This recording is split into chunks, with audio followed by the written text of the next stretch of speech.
চাকরির বিজ্ঞাপন তো আমরা রোজই দেখি তাই না?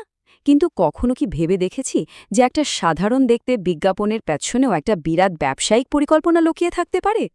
আজকে আমরা ঠিক এই কাজটাই করব। একটা চাকরির বিজ্ঞাপনকে একদম কাটাছেঁড়া করে দেখব এর ভেতরে আসলে কী স্ট্র্যাটেজি লুকিয়ে আছে। দেখুন, একটা চাকরির বিজ্ঞাপন কিন্তু শুধু কটা পোস্ট খালি আছে সেটার লিস্ট না। এটা একটা কোম্পানির ভবিষ্যতের দিকে একটা ইশারা। প্রত্যেকটা শব্দ, প্রত্যেকটা তথ্য, এমনকি কোন কোন জায়গায় লোক নেওয়া হচ্ছে, সবকিছুর পিছনেই একটা কারণ থাকে। চলুন, এই কারণগুলোই একটু খুঁজে বের করি, কেমন? তো যে কোনো কিছু অ্যানালাইসিস করার আগে আগে তো জানতে হবে জিনিসটা কি, তাই না? চলুন প্রথমে দেখে নিই এই হায়ারিং ড্রাইভটা আসলে কি নিয়ে।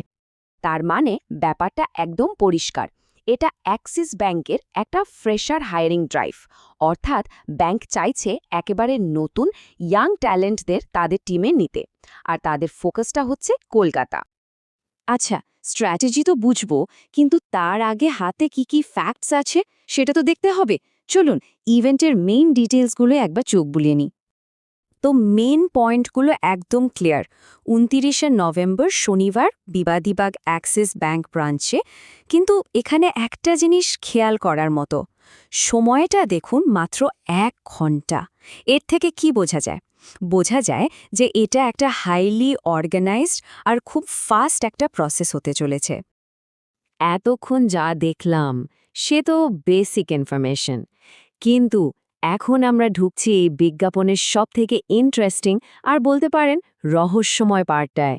এখানেই কিন্তু আসল খেলাটা লুকিয়ে আছে। হ্যাঁ, নম্বরটা ঠিকই দেখছেন, 39।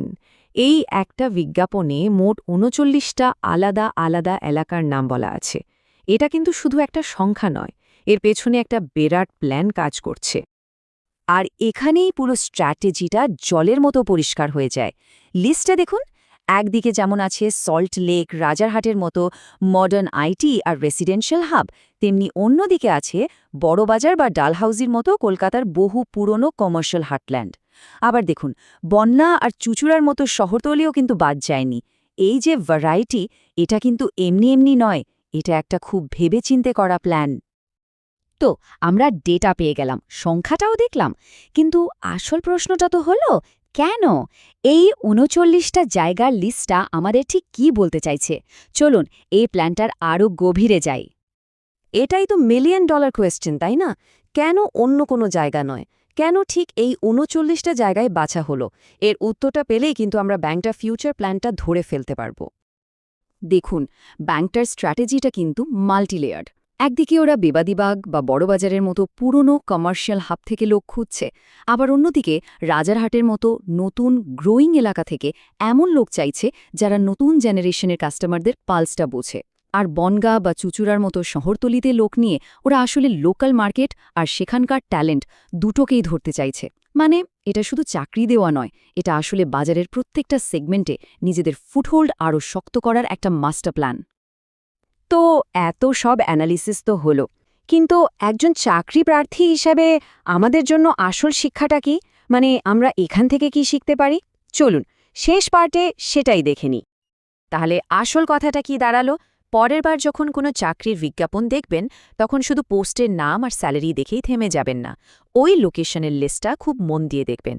ওই লিস্টটাই আপনাকে কোম্পানির বিজনেস প্ল্যান আর টার্গেট কাস্টমারদের ব্যাপারে অনেক কিছু বলে দেবে। আর আপনি যখন এই ইনসাইটটা নিয়ে ইন্টারভিউ দিতে যাবেন, তখন দেখবেন আপনি বাকি ১০ জন ক্যান্ডিডেটের থেকে কয়েক কদম এগিয়ে আছেন। একবার ভাবুন তো, যদি একটা বিজ্ঞাপন থেকেই এত কিছু বোঝা যায়, তাহলে রোজ যে হাজার হাজার চাকরির বিজ্ঞাপন আমাদের চোখের সামনে দিয়ে চলে যায়, সেগুলোর আড়ালে না জানি কত বড় বড় স্ট্র্যাটেজি আর প্ল্যানিং লুকিয়ে আছে। শুধু একটু অন্যভাবে তাকালেই হয়তো পুরো মার্কেটের খেলাটাই ধরে ফেলা সম্ভব।